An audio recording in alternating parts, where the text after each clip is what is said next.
Awesome. All right, guys. So welcome. Thank you for joining me this Wednesday evening. My name is Garrett McLaughlin. Tonight we will cover the non-negotiables of a highly effective strength training program. This is a principle-based look. So we will cover some of the foundational items on strength training as it relates to running. To me, this is the most important piece, and then you put exercises kind of on top of it. A lot of times when you talk about just specific exercises and we don't do it with the principles and how to organize those in the right way based on your training, your goals, your time to race day. It's really really easy to do things poorly. So hopefully if we create this foundation for you, you can add the exercises and things on top of it to really impact your running. Now, like I said, those of you that are on here, quick introduction. Lori from Battle Creek, welcome. Strength training on and off for 30 plus years. Awesome. So glad to have you here. I will be sending a replay tomorrow. So if there's anything that you missed, something you want to reflect back on, check your email tomorrow at 11 a.m. Eastern time. That will be the webinar replay for you guys to access. So goal here, right? How to develop an effective strength training program that delivers results guaranteed, right? We want to make sure that we're reaping the reward of our efforts. A lot of times I feel like we tend to do things just to do things. We work hard. It's the curse of the runner, to work hard just to work hard, when in reality we should be doing things in a slightly different way that can actually cause us to see more benefits. So during this webinar, what I hope you will learn are the key strength training principles that should guide your training. Identify the key principles you're potentially missing within your program. Right? How are you executing that strength training program, that plan? How does it fit alongside your running? And are there ways that you can do that better? Sometimes it could be less strength training. Sometimes it could just be changing how you're doing it. But we want you to see the best results possible. And that's the goal for the webinar today. At the very end, I will be raffling off actually 2 names. And you can, if you're welcome to enter your name into the raffle. If you want, it's a RunStrong challenge that I run occasionally 1 to 2 times per year. It's going to kick off on November 6th. So it pretty much will be, how do we use these principles and create an individualized strength training and injury prevention plan for you. So completely individualized based on your goals, races, what you want to accomplish, to really put all these pieces together. That's going to kick off in pretty much 3 weeks or so now. So if you're interested in entering your name, I'll talk a little bit more about that at the very end, but I'll allow the opportunity for you guys to get involved there if you need it. Before we begin, do me a favor, silence any technology around you, cell phones, TV, screaming kids. I want to make sure you get the most from the webinar today, so if we can limit distractions. Grab a pen and paper real quick. I think as you go through this, there are going to be a couple small things, and I don't think it's never looking at what are some of those things you guys already added in here. Most of you are doing some type of strength training, have done it in the past. So it's probably going to be a couple small items that you can pick up from the webinar today. So I want to make sure you can jot a quick note down if you kind of find yourself in that aha moment. Because ultimately the goal is, come tomorrow, what can you fine tune? What can you change within your routine to see better results? As opposed to sitting here and listening to me put you to sleep on a Wednesday evening, right? Want you to figure out what are those couple key elements that you learned from the webinar, and then how do you implement that? Because I want you to take action tomorrow, this weekend, whatever that next strength training day is, to really see better results with your plan. A little bit about me here quickly. My name is Garrett McLaughlin. A lot of you on here I've met, I've worked with. A few of you that are new, so thanks for joining us today. I was born and raised just outside of Boston. Went to school actually in Connecticut, Quinnipiac University. Some of you may have heard of, most of you probably not. Athletic training, sports medicine, so sports-related injuries, working with sports teams. Got my master's down in Florida International University down in Miami, and kind of been bouncing around a few different places until now, as I'm in Kalamazoo, Michigan. So happy to be here over the past 4 to 5 weeks or so. Good to be back in Michigan, and especially this part of the state. I always enjoy it over here. But seeing clients out of Raw Strength and Portage, and also the Bronson Athletic Club. So if there's anything I can do for you local people, definitely welcome to reach out.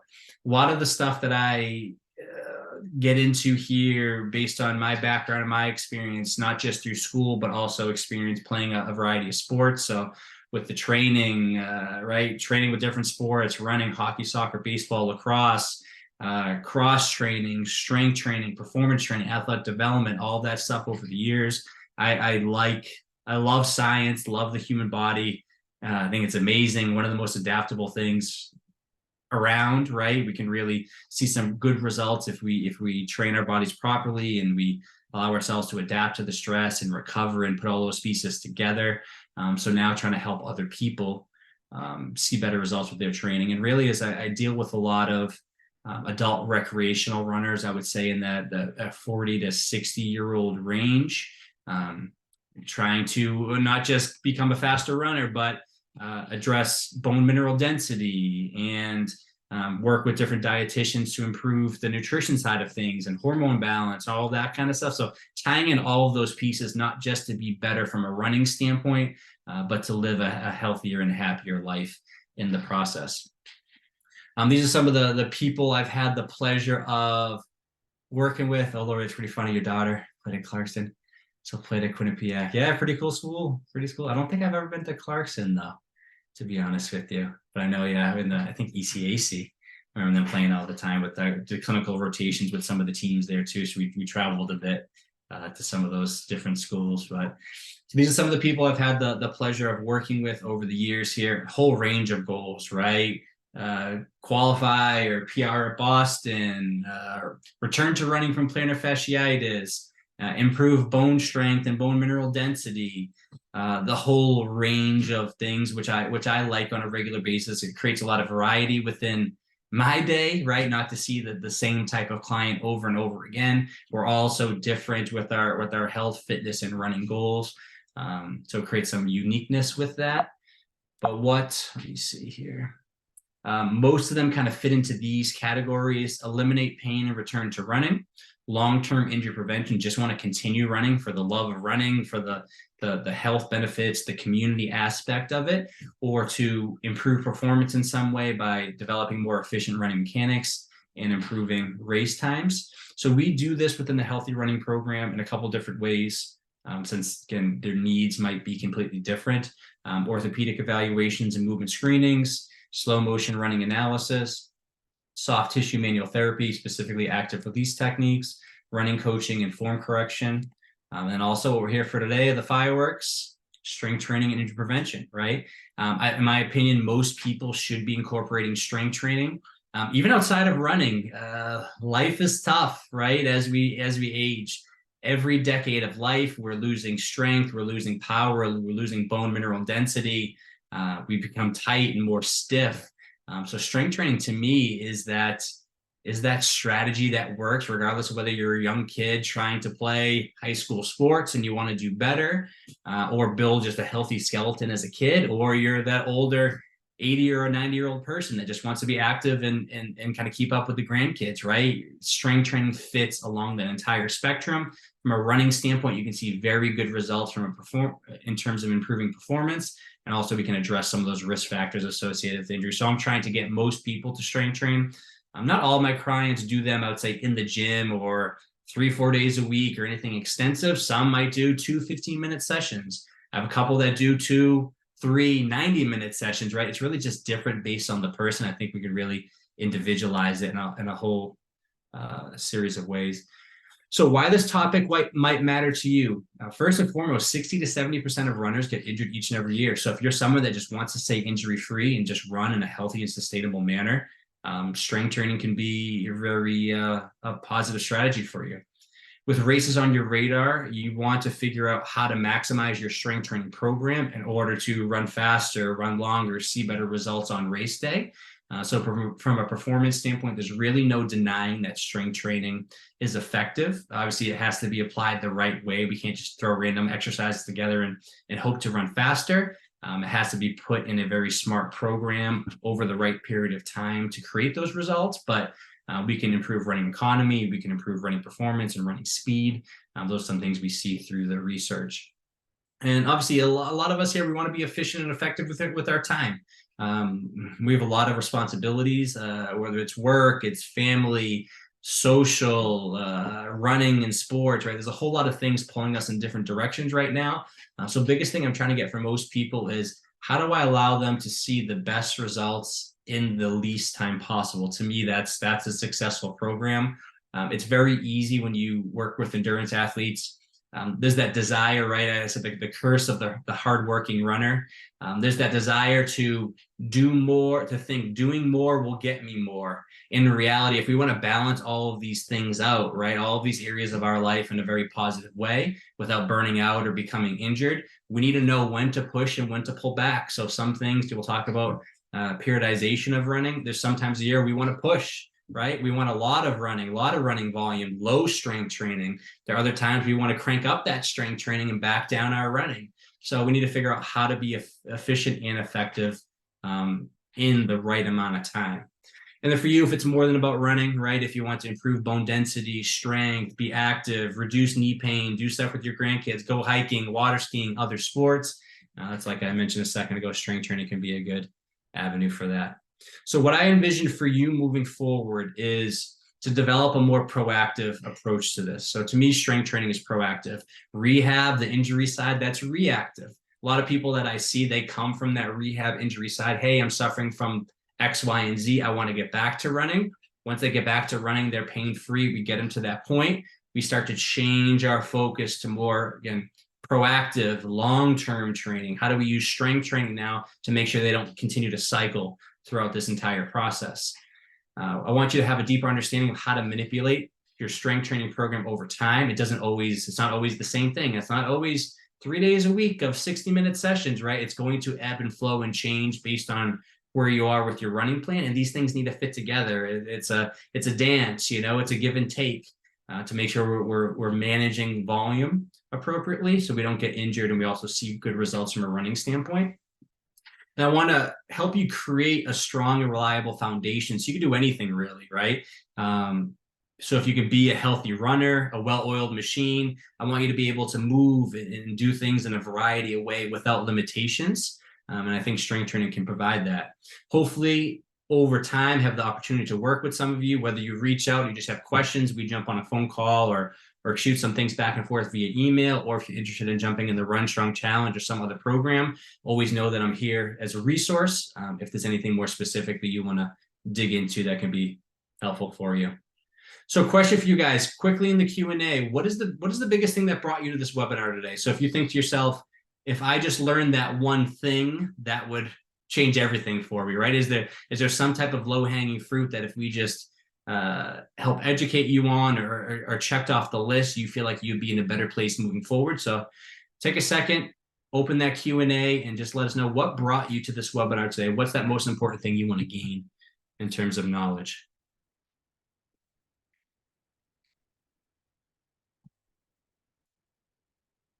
Got a couple of you who put some questions and things in the registration, but just want to make sure as we get into the content today, we can start to intertwine some of those things to make sure you get your questions answered. Bob, always looking for new tools for the toolbox to help navigate that ultra running world. Mike, Steve, there's something I might be missing in my current routine. Awesome. I think that's the most important thing too. Just how do we take the blinders off, right? Sometimes we do things so consistently, we don't realize that's the better thing because we're so focused on, hey, I'm just doing this. So I think that's great as well. Balance, Beth Ann, shake and bake, Miazga, balance between running and strength training.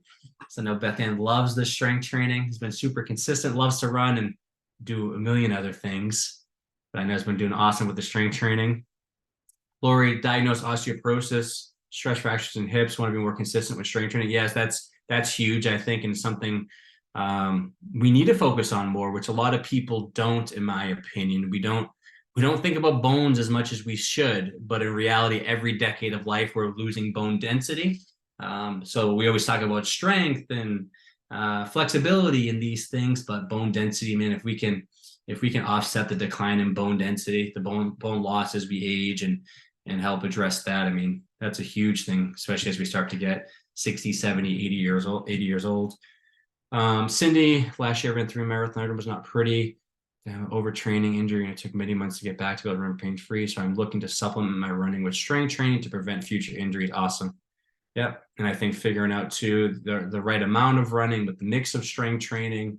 Obviously, if we're talking about three marathons, you need to add, if you're adding, we'll talk about that in a second. If you're adding strength training on top of that there, how much strength training is realistic?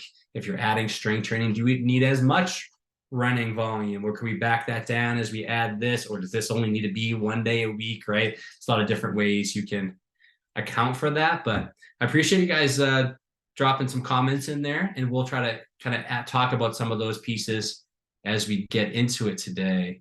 Don, last one, keeping balance for triathlon and strength training, not lose muscle during cardio, for sure. Yeah, I think two very conflicting things too at times, right? We talk about endurance training and strength training, which is why I really like strength training. I think endurance training is great, good from a cardiovascular condition standpoint, building muscular endurance, but depending on the distances you're doing and the speeds that you're training at, we could potentially be losing muscle mass, losing muscle strength as a result if we're not adding the key components in there to offset that.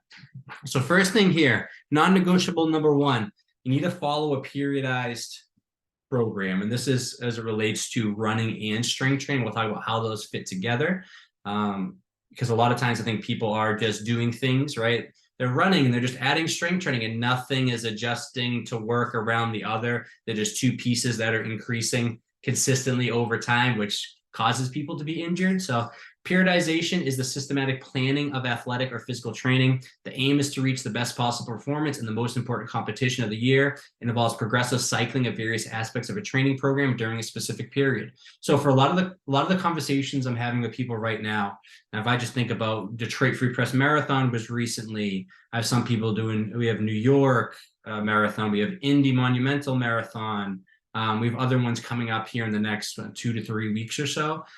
We're figuring out, okay, our goal over the last 3-4 months was to peak at this race, right? To do as best we can, improve fitness, improve conditioning, improve speed, just to be in the best position possible to run our best race. Once we get past that race, how do we rest, recover, adapt to our training, that cumulative stress over the last 3 to 4 months, right? Reset before we then get back into some things. So that's what periodization is the ebb and flow of training over time to peak at the key moments, and then also to adapt and to switch focus, to add more strength training into the mix as well. So if we look at kind of a year-long focus, and this is obviously someone that's doing 2 races, we'll say this person is doing 2 marathons. Don't worry about the numbers on the left there. Those aren't accurate. I just kind of put those in there. But if you're training, we'll say for an April marathon, January, you start your in-season training plan. We'll say it's a 16-week training plan. You're building up January, February, March, April. Goal is to peak at that race on April. Obviously, taper, all that stuff will be in here. But just from a very simplistic standpoint, this will kind of make sense. Once you get past that race in April, our goal then is to reduce running volume. We need to rest, recover, and absorb the training.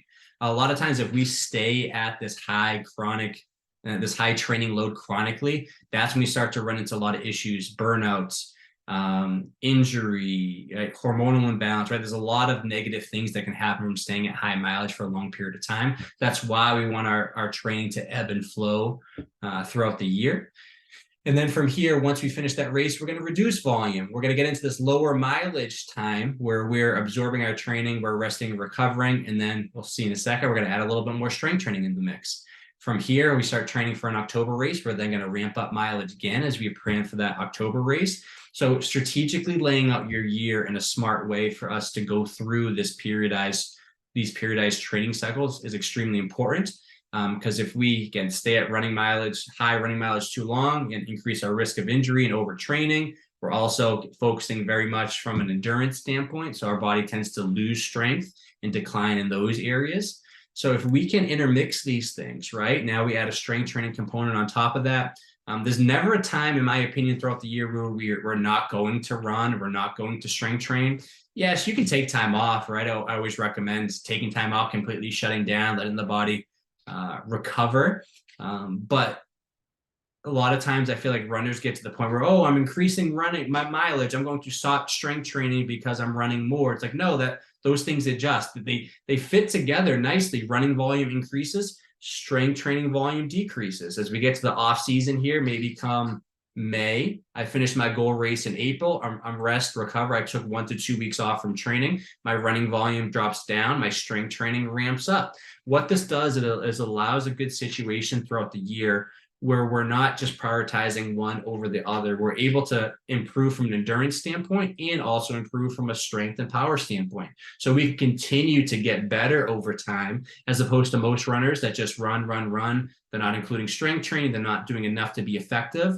They're improving from a running standpoint, but they're losing bone strength, they're losing muscle strength, they're losing power, they're losing some of these things, which in a couple of years they'll start to notice, hey, I'm actually slower, I'm running more, I'm slower, I'm not as fast, I'm constantly injured, right? We run into problems if we're only running and not adding these other types of stresses into the routine that are going to build strength and prevent injury. So this is kind of a simple look on how to follow a nice periodized program. Obviously, depending on how many races throughout the year, this is set for 2 races. This is for an April and October race, we'll say. If this person was doing a marathon here, it could be a half marathon, we'll say, in March. It could be a half marathon in September. There might be a fun 5K somewhere, right? There could potentially be other races, but our eyes are always set on what is that most important athletic event, because we want to peak for that. The other ones are simply just training runs or training sessions along the way.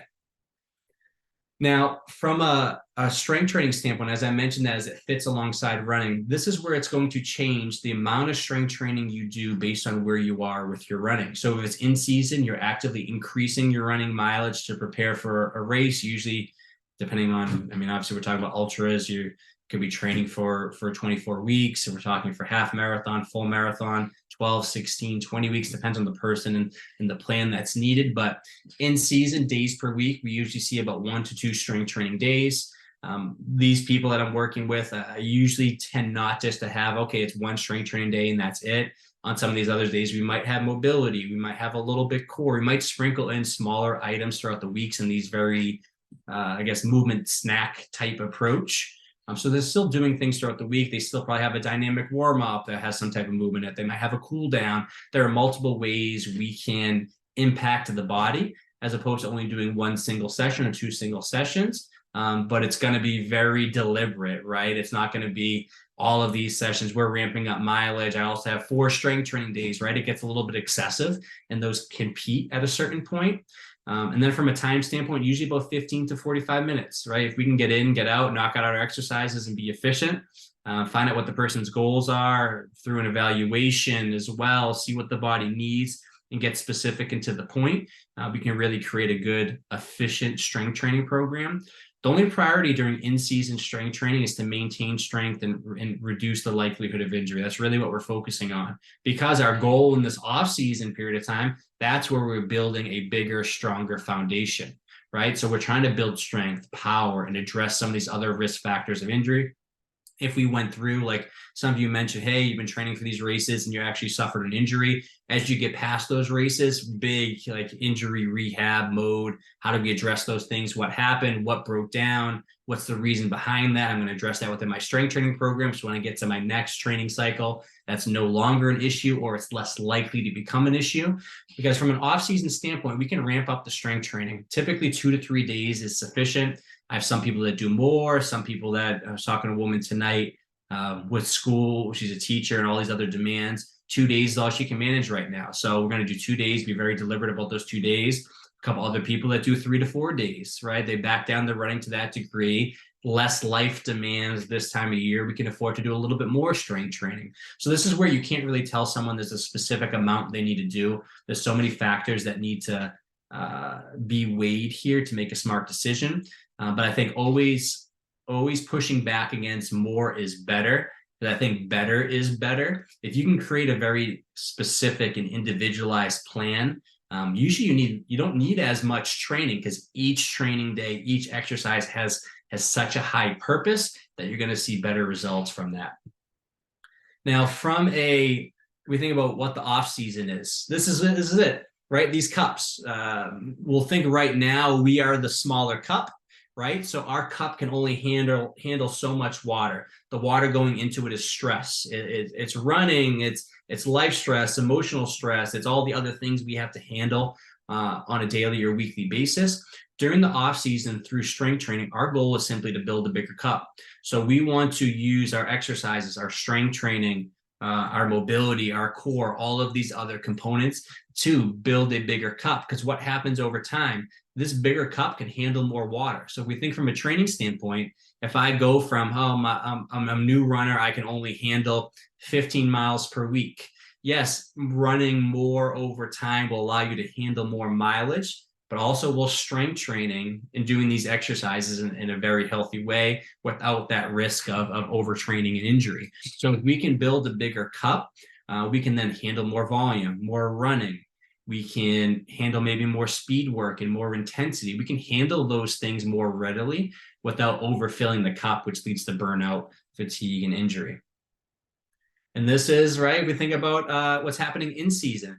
All we're trying to do in season is, right, our cup now, where it can handle this much fluid, it can handle 20 ounces, right? So I need to fill as much running into that cup as possible, slowly over time, to train for my race without allowing that cup to overflow. I want to get that training, get potentially, depending on the race and the goals of that person. Some people have very conservative goals with their running. Other people have very aggressive goals with their running. But generally, I want to fill that cup up as much as possible from a running standpoint. I want to push the body to its limit because that will allow me to see the best results on race day. So that's adding your speed work, adding your slow, easy runs, building up that long run over a period of time, right? We're adding stress into that cup. So this is where, if we think about and compare this, how much water is going to fit into this cup? Okay, very small amount.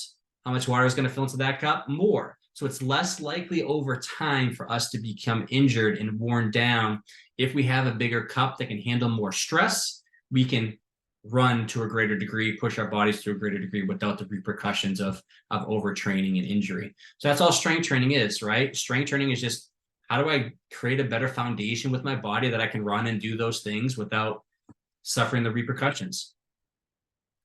Now, next non-negotiable here is specificity. So this is a very important one for all of you here. I'm looking through some of the questions people wrote, especially from an injury standpoint. Specificity, and we'll talk about in a second, what's going on with your body and how do you address it in a very specific manner. A lot of times we don't get specific enough within our training. Obviously, we want to have that foundation of being a well-rounded athlete. We want variability in general movements and those things that creates a foundation.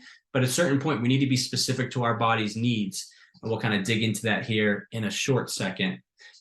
So first, if we think from a performance standpoint, what's the outcome you want to achieve? So as you look ahead to that race or your running goals, your health and fitness goals, right? Writing those things out and figure out, okay, I'm here right now. I want to get to here. If we think from a running standpoint, running is very predictable, which is why I'm not going to say it's easy because it takes time, but we understand the demands of running. So if someone says they want to get faster, we know, okay, they're running at these paces now. In order to get them at these paces, we need to do this. We need to do X, Y, and Z. They have trouble, they fatigue in their long run. We need to work on A, B, and C, right? We understand the demands of running pretty well now because there's so much research out there. But from a running standpoint, if we think about the sport itself, it's a single leg plyometric-like activity.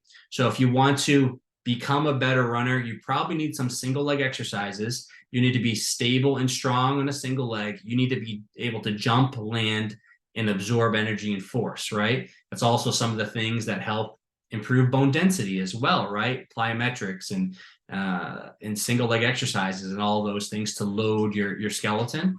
Because it's a very predictable movement and loading pattern, we know quads, calves are the biggest, right? The muscles that are the most taxed while running. And then we'll go, as you start to run faster, then we start to go hip flexors, we go hamstrings, we go glutes. So from a strength training standpoint, we know which muscles are the most taxed from a running while running. So within the program, you better believe we need to have those exercises in there. We need to have your squats. We need to have your lunges or your split squats. Yes, we can do a leg extension if we want because the quads are the most taxed muscle group while running. We need to strengthen our calves a whole lot because the calves are and the soleus muscle in particular, the most taxed while running, right? We know what specific areas of the body we're calling upon to perform well from a running standpoint. So that helps us really get more specific within our strength training program. Hey, you want to become a better runner?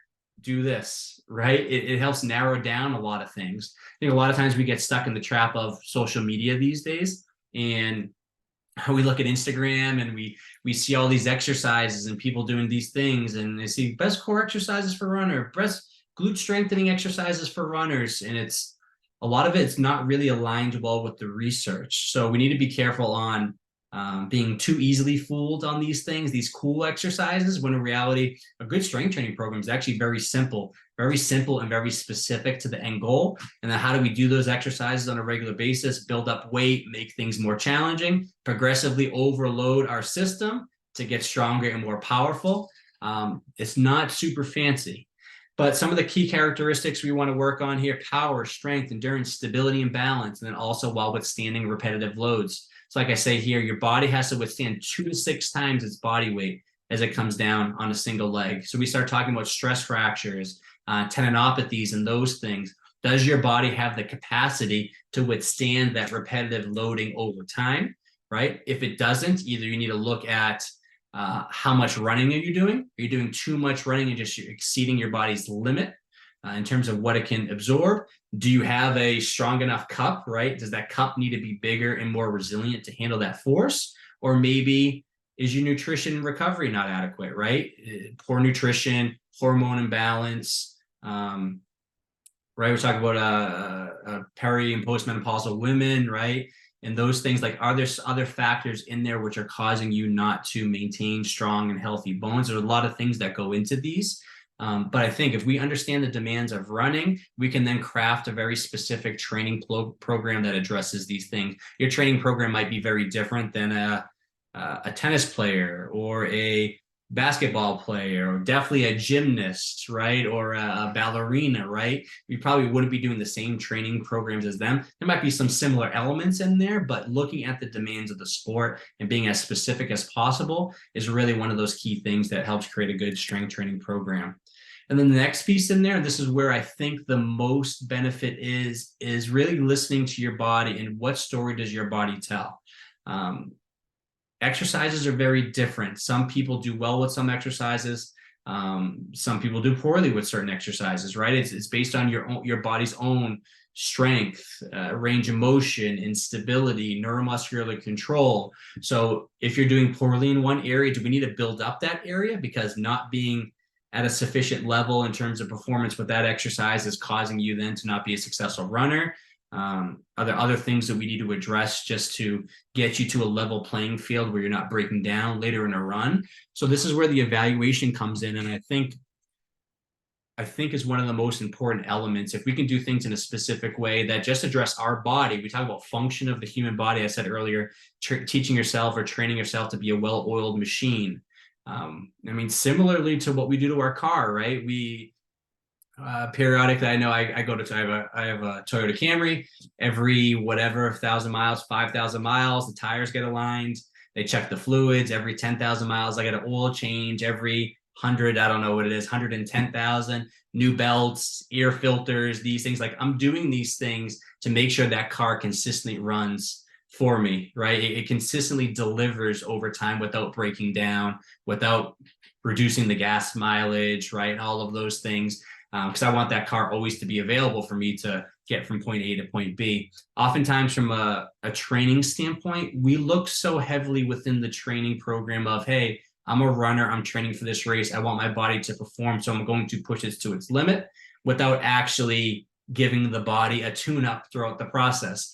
Strength training is simply a tune-up. If we do a good evaluation, we know where you're strong, where you're weak, where you have differences in strength or differences in range of motion from one side to the other, just looking at your flexibility and stability and all those other things. If we simply just address the body in a way based on what it needs to get up to a level playing field, I mean, we're going to see a lot of success and better function from that alone. So I think a lot of people need to put more emphasis on getting a good evaluation ahead of time, to getting more specific with their strength training program as it relates to their body. But I think sometimes we find all these things on Instagram, we listen to these webinars. That's why in this one, not talking about exercises specifically, but we see what are the best exercises for runners, which may not be the best exercise for me. So looking at your body, understanding previous injury history, range of motion, power, strength, and endurance. Are you weak or limited in any area?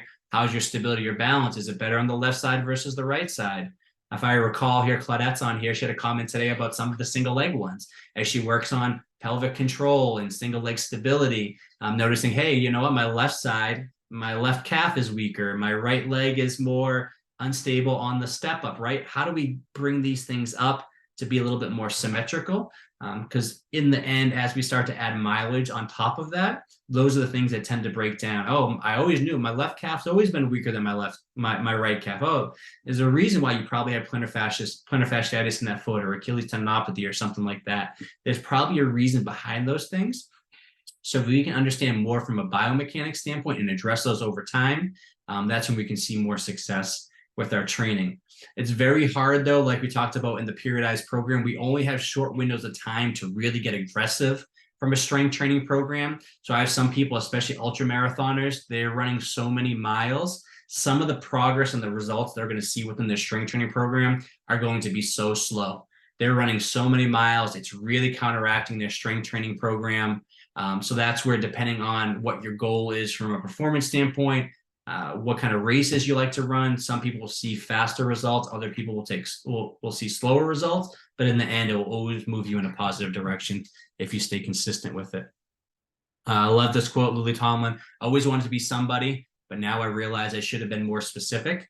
So I think about that with your running goals. Think about that with your running plan. Think about that with your strength training program. How do I do this in a more specific way? And I think a lot of you know what's needed, but just don't change it. So you might go to the gym, you might have strength training exercises, you might do something, you might say, man, on that side plank, my right side is always weaker than my left side.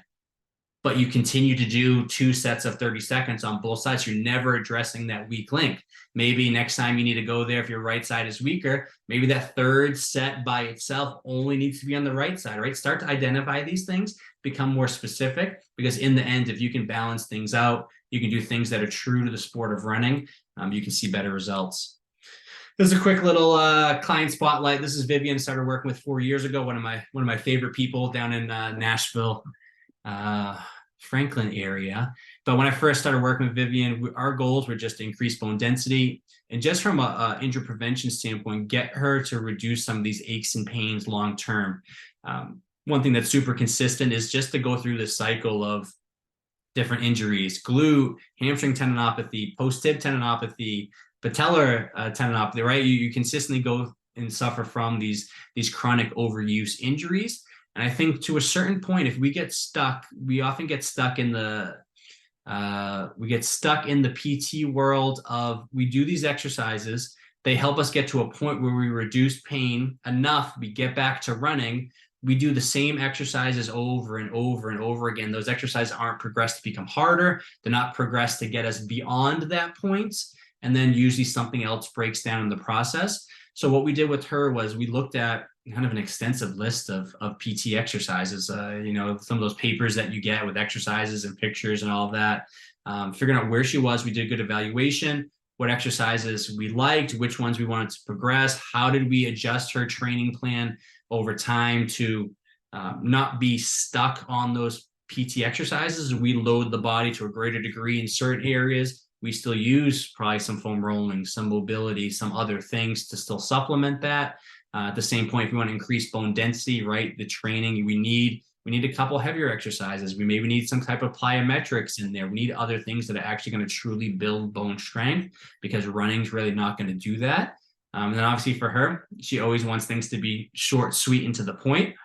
So if I get to a check-in call with her and it fits the time period, she's like, Garrett, that was great. Took 30 minutes. I'm feeling good. Like, she's really happy with things. So these are some of the things we worked on with her over time, progressing some of these exercises, getting more specific to her needs, and also the sport of running, bone density, long-term injury prevention, her body. And luckily has been able to see some pretty good results in the process. Non-negotiable number 3, it has to make you a better runner. So it sounds weird, right? But we'll kind of get into what I mean by that here in a second. If we think of, and I think Claudette had a good question too. She wrote this in the sign up. She said, when is it helpful to train with machines? So we see my comparison here. So I'm not saying that machines are not going to make you a better runner, but we think about what running is. It's a single leg plyometric sport where we're pushing off, we're absorbing force, we're relying on balance and stability and controlling our body in space. This does not require any control of our body in space. We're fixed. Our back is fixed. Our pelvis is fixed. Our feet are fixed on the thing. We're pushing and doing a leg press. Still a great exercise, right? We can build a whole lot of strength there. So if I have someone that's going through a rehab phase and we're doing some type of knee rehab, or we're trying to load them in a specific way, we're just isolating those areas is more important than getting them upright in a squat. This could be a very effective exercise.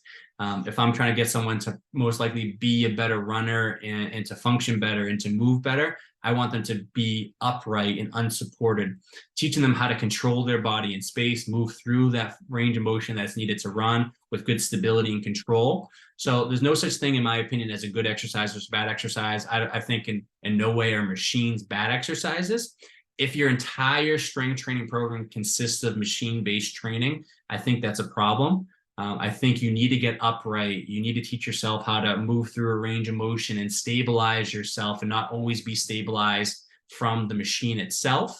But I think there can be some type of mix in there. So I have some people right now, they do leg press. They might do a hamstring curl, leg extension, hip abductor. They might have those. It's probably very limited, but those pieces are still in there. So I think it just depends on you and what you need. But I think now, as we start to talk about what makes better running, it's not always just strength and endurance. This might improve your resistance to injury. If a joint is stronger, it could be more resilient to injury, but it might not translate to better running performance. It's not going to impact your form in any way. If your quads are stronger, it doesn't mean you're going to move through that movement any more efficiently.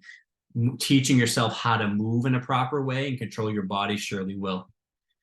Same thing here as we look at core training for running, which I think is something we really go off the rails with, to be honest with you. We look on the left side here, we have a crunch.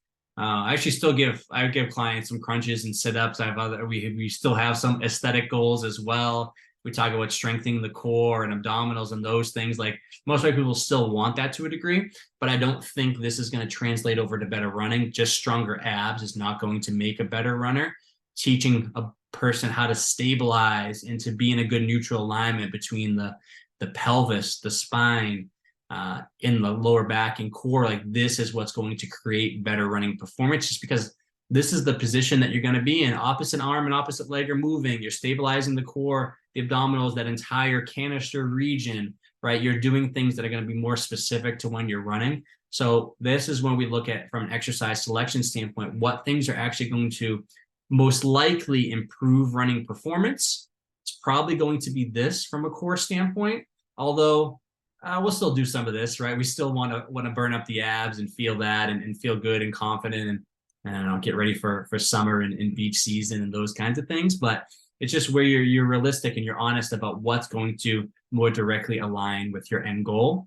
There was a study out, I think it was 2015, Rich, Willie, Irene Davis, really good two researchers for runners, the effect of a hip strengthening program on mechanics during running and during a single leg squat. What they found was, as they trained people to be stronger, more stable, and to squat better on a single leg, which we think, yeah, that would carry over to running. There was no significant change. So when they improved these people's strength and their stability on a single leg with this exercise, there was no changes to their knee or hip mechanics while running. So we do see a disconnect here in terms of, if we get stronger and improve form with our strength training exercises, that does not necessarily mean that's always going to improve running form. And that's why I think a lot of people go wrong. We hear, oh, my running form is bad, I need a strength train. If I just strengthen that, that's going to improve, but that's really not the case. what we need to do and do a better job of is, if we can look at running form and look at some of these things, we need to really merge together strength training and running retraining if we actually need to improve running form. Merging together a good strength training program with a running retraining program, which is actually having some type of drills in there, right? Some of these drills that will work on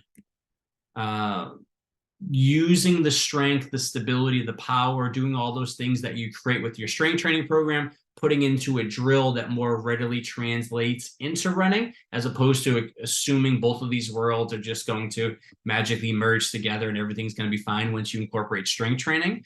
So these are a couple of people, right? We look at nothing that was an issue at the time. So I look at her running form initially, and no post-tib issues, no plantar fascia issues. Yes, she's overpronating on that side, but nothing that was causing an issue necessarily. But still, over time, as we incorporated strength training, as we incorporated marching drills and single leg stability, and worked on those components, these are some of the differences that you can see over time. So I think from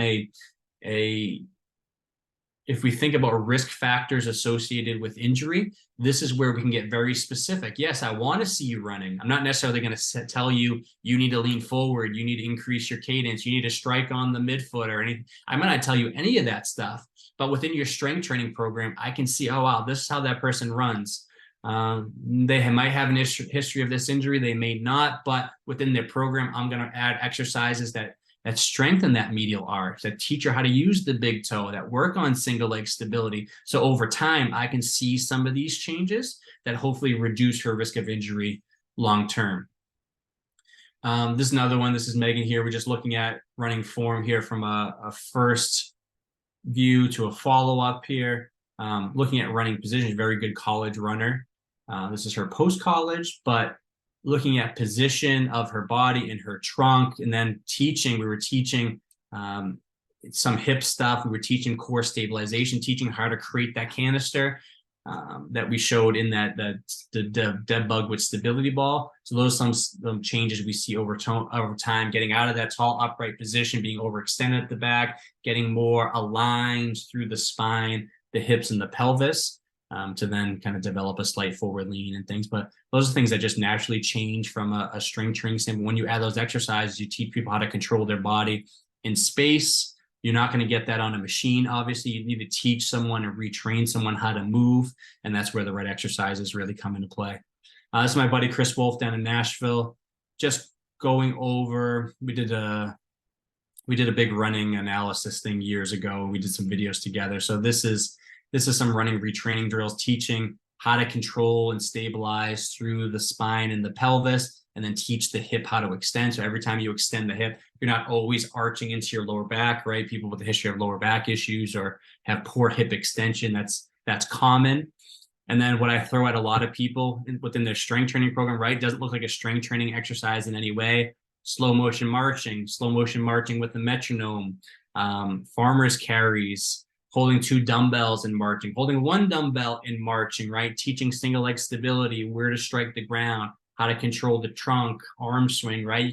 You can really work on anything from a running form standpoint with the marching drill. So those are some simple exercises that actually might add into your strength training program. Some people do them as part of their warm-up, right? We talk about getting more specific. The warm-up might be some type of running retraining drills, teaching them how to control their body or to address some of those issues we've seen in terms of running form. And then the strength training is where we start to really load things up. So it's 7:50 right now. So let's start to wrap up here. What we covered today, and hopefully you guys got some good insight and found some ways to adjust your program moving forward. But key strength training principles, right? We talked about the principles, showed some exercises, but really didn't go into the weeds in terms of what exercises. So hopefully you have a good understanding of kind of how the program needs to adapt over time. What are the specific components you should include in there that then you can take and grab those key exercises that'll be helpful to you. And hopefully you see what principles you might be missing. Those of you especially that talk about struggling with injury and experiencing setbacks, how can you go through a year, a training cycle, and do things in a smarter way that will reduce the likelihood of injury, improve performance, and allow you to continue to train without setbacks. Up next, I'll ask you if you want to add names into the raffle. If you're interested in entering your name into the raffle, that RunStrong Challenge, I'll kind of talk a little bit about that program, and you can enter there then. So question for you guys, last question. I swear I'll leave you alone here. Do you see 1 to 2 simple areas you can improve right now within your routine? So reflect back over the next 6 to 12 months. What are some things you think, we talk about periodization, specificity, it actually making you a better runner and translating all over to running performance and injury prevention? Are there a couple simple areas you feel like you can improve within your plan right now, again, starting tomorrow, that can make you a better runner, better functioning human, whatever? Take a second, drop a quick comment in the Q&A, and let's see if you guys picked up anything. Hopefully something throughout the webinar tonight, but drop a quick message in the Q&A and let me know what that one thing is.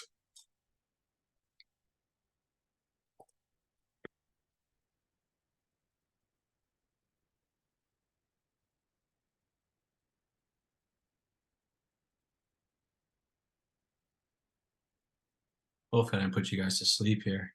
You know, I'm getting tired after a long day. You know, I was on the call with Mike earlier, who was on here doing the evaluation this morning. It's been a long day today, but a good one. All right, guys, so let's see as those come in. So right now, and especially, and this is how I feel oftentimes, as we throw a lot of information at you, you kind of think like, okay, I know what I need to do, but I don't know how to do it, right? We're kind of faced with this maze. We want to get to the middle. This is the holy grail here of good running, great performance, no injuries, right? This is where everyone wants to be here celebrating from a running standpoint, but we don't know exactly which ways to go, what's going to end up in a dead end, what's going to get us through to the center of the maze. I truly think that this RunStrong Challenge program, and some of you have done this in the past, you're welcome to drop a comment and let others know kind of what you thought about it.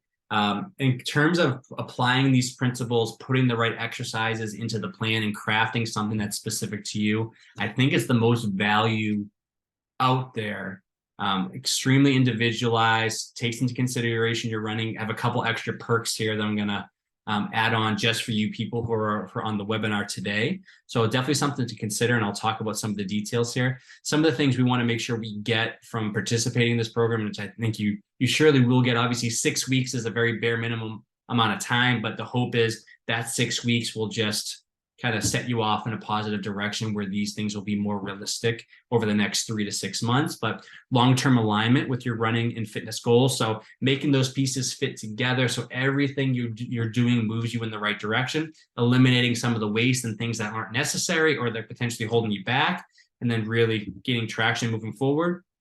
Super important for me and everyone else, less aches and pains to train effectively. There's no way we're going to see better performance or long-term success if we're constantly injured and going through the cycle of injuries. So goal first and foremost is injury prevention. We're not going to prevent them. 60 to 70% of runners are injured every year. So we can't prevent these from happening, but can we reduce the severity? Can we reduce the incidence of injuries so we can continue to train on a long-term basis? Because ultimately we want to maximize performance. We want to run faster. We want to run longer. We want to see better results, just be more confident in our running overall.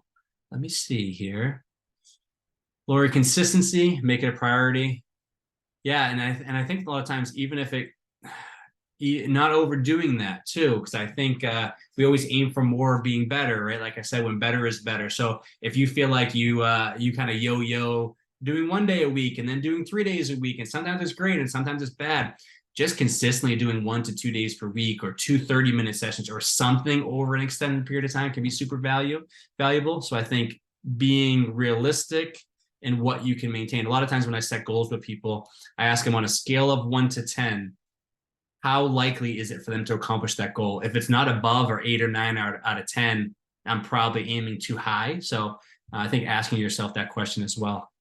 Mike, less miles from the man who just ran a whole lot of miles. Cindy, concept periodization is a good point for me. I don't have to do everything all the time. Yeah, exactly. I think figuring out what is the priority at that time. At certain points of the year, it's good to maintain. We don't always need to get better in all areas. It's likely if we increase strength training, we increase running, we're trying to get better at everything. Our body tends to break down. So at what point, hey, I want to maintain my strength as I improve my running And then, okay, it's okay to maintain my running as I improve my strength. Over time, we tend to end up on the positive side there. So just being realistic and allow ourselves to be good in some areas while others tend to take a back seat temporarily. And I think it will help create a good balance overall.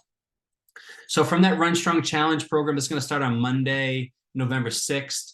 So in terms of things that you receive with the program itself, always start with a goal setting consultation. We'll talk through things, look at your injury history, your current strength training program or lack thereof, running plan, kind of figure out what you need, what fits your schedule and your life. So it's very realistic. It will get done, right? We're not aiming for the stars and falling short.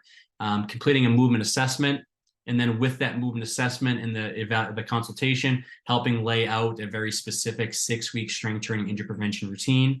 So all the way take into consideration all those principles. When's your next race?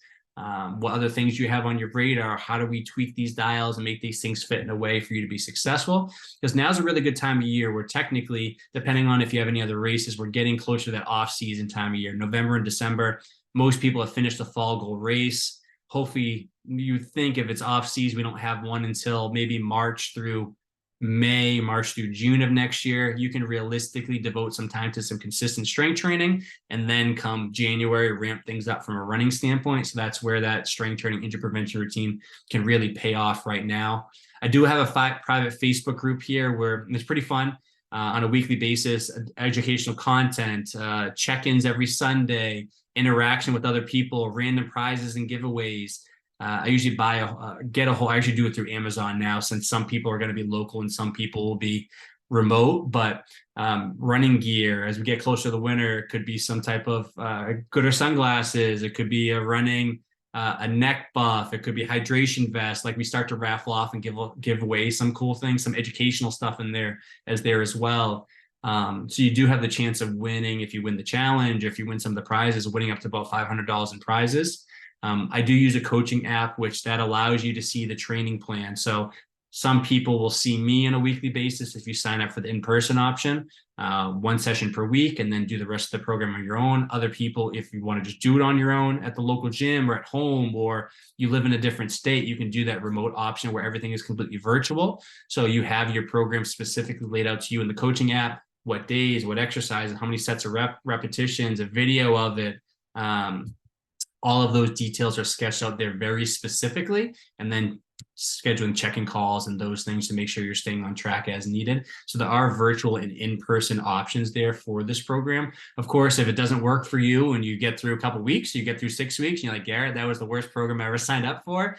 Happy to give your money back. It has never happened before. So I'm very confident in the program just because I'm there every step of the way. Most clients, as they comment something in, we're talking about it. So I'm giving feedback. If we need to jump on a call to do something, if I need to see them in the facility, we'll meet. Like, you get what you need throughout the program, so you're not just left on your own. Biggest thing with this, and I wanted to find a price point that worked for people, because I think the other side of things is very expensive, in my opinion. And I think we tend to put off the proactive, preventive side of training, and then we suffer when we go through the medical system.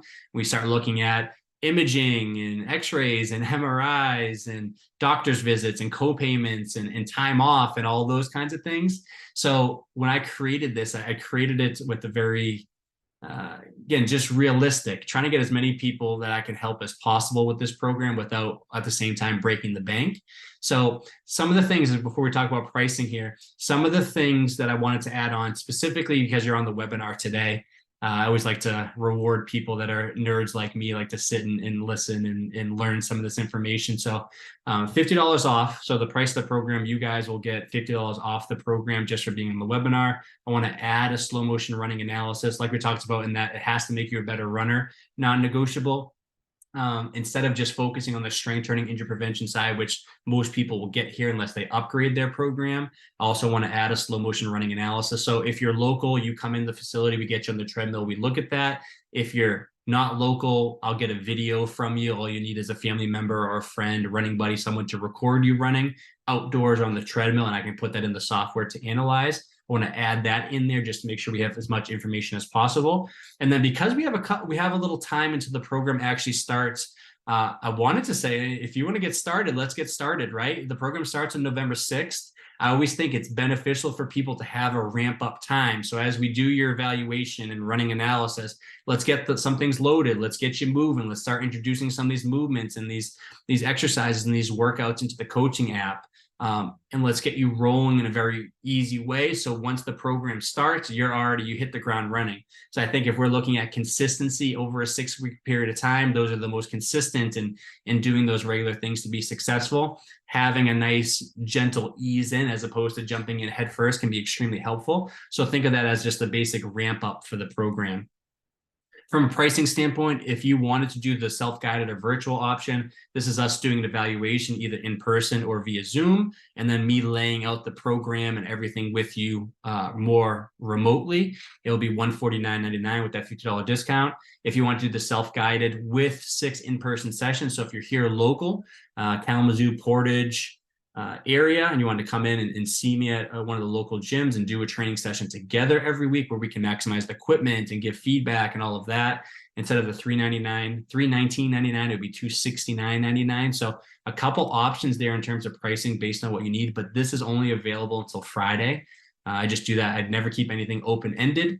So if you're someone that's interested, you have to let me know Friday by just shy of midnight here.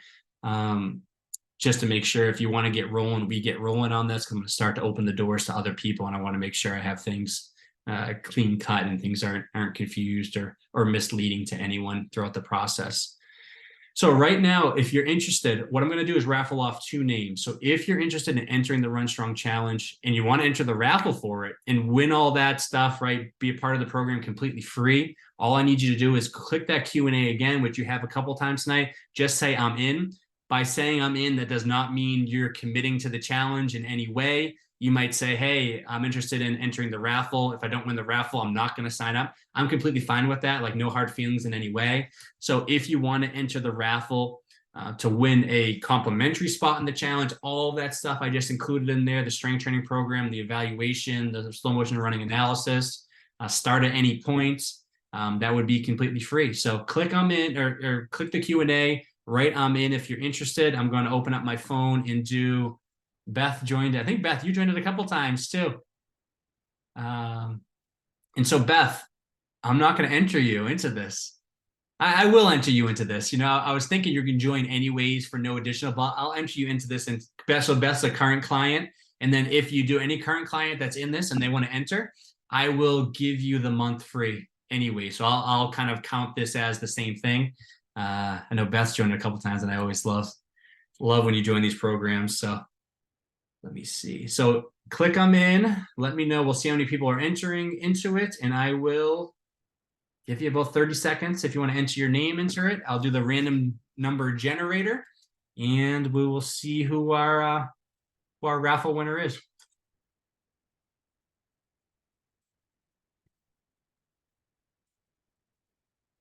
Give you all a second. Got a few in. Sounds good. Lori, Bob, Cindy, Beth.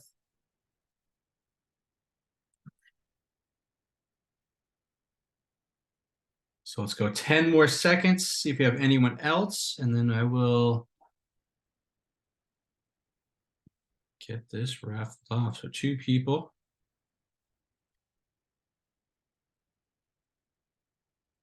All right. So last chance, get a name in. If anyone else, we have most people here, so I don't think there's much anyone else. So I'm going to click this twice.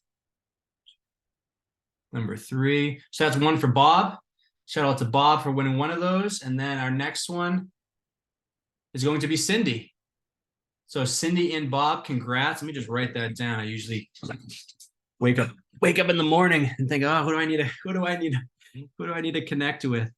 So congrats to you guys. So now that we are done here, we are at the end of the webinar and we are 5 minutes over. I apologize. Any questions? I'll hang out for 5 minutes. Any other specific questions? And I guess I have a couple here as it relates, as was put in the registration. So Lori said, how to run well into 80s. I believe strength training is the key. I think I would agree. There. I think that the problem, I hate to be negative, like we we decline every decade of life, right? We lose bone mass, we lose strength, we lose power in our reactivity. That's why we increase our risk of falls. So I personally think strength training is one of the biggest components. Running is great and all from an endurance standpoint, but it just doesn't give us the benefits we get from a strength training standpoint. So we don't have to go crazy. We don't need to go to the gym 3 days per week. It could be a simple home program. It could be body weight. It could be certain exercises, but I think strength training is definitely valuable there. Angela, if I'm doing enough strength training for my age, that depends. I have no way to really say if that's right. Everyone's going to be so different. To be honest with you, it really is based on what type of foundation you've created as a kid. So I have some people that as a kid, they played basketball and soccer and tennis. They continue to be active throughout their life. They have good bone density, good strength. They perform well and see the results they want to see from a running standpoint. They might not need a whole lot of strength training, right? There are other people that maybe they weren't active as kids. They did certain clubs and other things that wasn't super athletic, right, to challenge their body in that way. They might need a little bit more to offset that, right? So it just depends on, I guess, what your foundation is as a kid and what you need to maintain or get to. Cindy, what can I do in addition to running to reduce injuries? So the strength training piece is important. Figuring out your running plan, how much running is appropriate based on your goals. Never thinking more is more. Never thinking more is better, but better is better. Playing different sports, right? I work with other people, a couple people that play pickleball and they play tennis and rec basketball. Those things as well can be extremely beneficial. Rotating through multiple pairs of shoes has been shown to be effective from an injury prevention standpoint. And just, I think, being specific to you. So those are some questions there. If you guys have any final questions, feel free to drop it in the Q&A right now, but I appreciate you guys hanging out with me here on this Wednesday. I'm going to log off here in a second and grab some dinner. Hopefully Kristen, she went over to the trail to do some running when I was signing on here. And I hope she grabbed something on the way back. I was trying to hint to her, yeah, I'll be hungry at 8 o'clock. So I'm hoping there's some dinner ready. But so that's it, guys. I appreciate you joining me today. Thank you for taking the time. Questions, anything on the RunStrong challenge? Let me send this. If you guys are interested in digging into that challenge anymore, I'll put the link right there. So if you want to click the link right there, that will just send you to my website, which has the details on the challenge. Something you want to think about over time if you want to join us, I think very beneficial. If you have questions for me, you want to jump on a phone call, you want to email, and just chat about something, always welcome to. But I hope you guys have a great Wednesday night and rest of your week. And yeah, that's it. Thanks, everyone.